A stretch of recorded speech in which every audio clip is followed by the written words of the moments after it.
Mike Owens here. I'm joined by the UFC light heavyweight champion of the world, the baddest man at 205, Jamahal Sweet Dreams Hill. Jamahal, always a pleasure to sit down and chat. How are things with you today?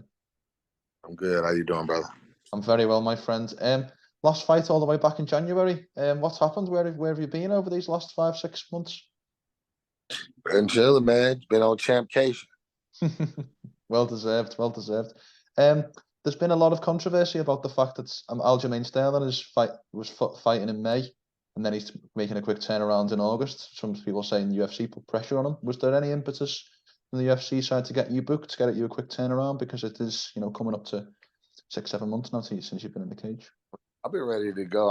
I initially wanted to be able to fight International Fight Week.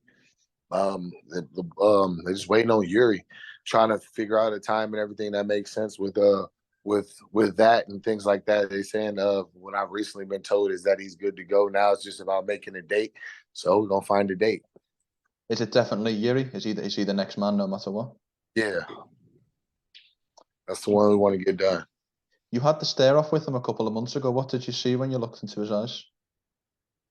I looked when I seen it. I seen that he tried to intimidate me, which makes me understand that he don't understand what he's up against. What is it that he's up against? What's the difference? Assignment. What was that? Sorry, Jamal, your sound cut out. I seen that he don't understand the assignment.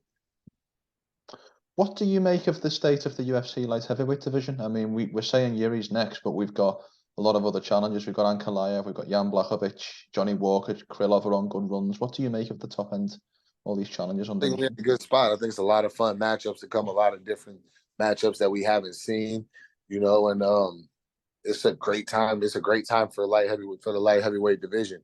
It's competitive. It's unpredictable. It's a lot of things. I personally think it's a fun division. If you like sports, the thing about sports is unpredictability and just, the highest of highs, lowest of lows, surprises, and all of those things.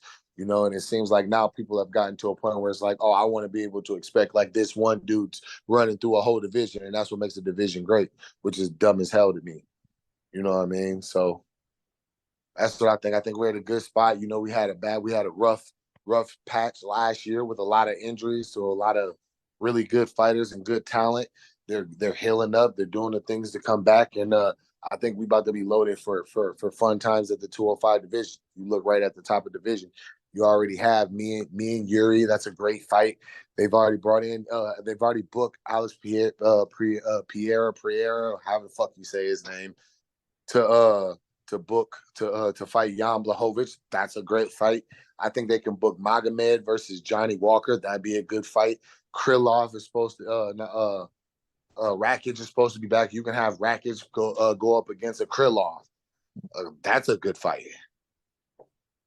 So you telling me? So people are saying that the division is weak, but you telling me either one of those fights take place, you don't want to watch those? Yeah, you're right. You know what I'm saying? Completely right.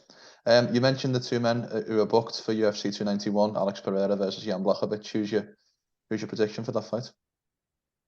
I think the winner of that is definitely a number one contender. Who do you think wins the fight? Who do I think wins the fight? I don't know. I think Jan has that. I think I'd give the edge in the fight to Jan for the simple fact Jan can strike. He has the ability to outstrike Pierre, plus the ability to take him down, tie him up, and wear on him and beat him up. He's able to expose the lack of grappling in his game. Then on the other hand, Alex is Alex. He's got full time stone hands. So he can land big shots. He can easily clip Jan and put him away. He's a big dude too. He wasn't a small middleweight. He's gonna have some good size, some good length in there. We can get his strikes on and get his strikes going to work. He could probably take Jan out. There was a lot made of how big Pereira was at 185. There's pictures of him next to the likes of Dom Reyes, massive 205ers. Do you think he will have success at the light heavyweight division, or do you think it won't go for as well for him? I think his power is not going to count for as much as it was at the middleweight division. because the thing was at the middleweight division, whenever he hit them, they had to really, really address it. They couldn't really roll it off, and like made it harder for them to counter just because of the kind of power that he carried at middleweight. That's not going to be. I don't think that'll be the same case at 205. So in their coach, therein lies he will have to be more of a tactician, you know, and he can be susceptible to be so his shot being rolled through or caught and countered, and then him being taken down. And the wrestling, the mixture. I think the mixed martial arts skills, as far as well-roundedness, being able to go from striking to grappling, is more well-rounded in the 205 division than it is in the middleweight division. Because if you look at it, you like a lot of the guys in the middleweight division, they're primarily specialists. Yeah. You know what I'm saying? They're the grapplers or they're strikers. You know, whereas in like you at the top of our division, like granted, I'm a striker, I can grapple as well. Jiri submitted Glover, so obviously he has some grappling prowess to him. We've seen Jan implement a grappling and a striking game plan. We've seen Magomed implement a striking and a grappling game plan. We've seen Rakic mix it up between striking and grappling and mixing in an all-around game plan. We've seen Johnny Walker do the same thing. You know, we've seen it goes on. We've seen Krylov do the same thing. We've seen Anthony Smith do the same thing. We've seen Volkan Oezdemir do the same thing. Like everybody in the division has had matchups where they had to be well-rounded mixed martial artists. Whereas in the middleweight division, some of the guys, they have tend to be able to get it done with a one-way tool. I agree.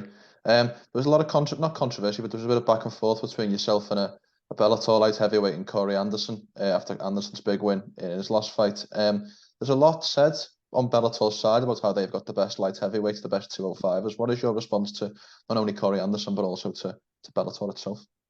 I think it's funny. You know, I think it's funny. Their heavyweight and light heavyweight double champion was a guy who never even sniffed a title shot in the UFC. So that shows you where y'all at, bro. I agree. Can we just very quickly talk about your title win? And it'd be rude not to talk about UFC 283, where you finally won the UFC light heavyweight title. You accomplished the career goal, if you like. I'm sure there's many more, but you accomplished a massive career goal. Now, 6 months removed from that, can you give me what the emotions feel like when you look back on that night in Brazil?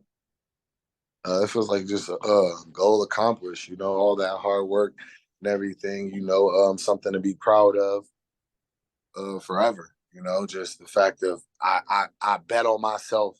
I bet on myself, and I made it happen.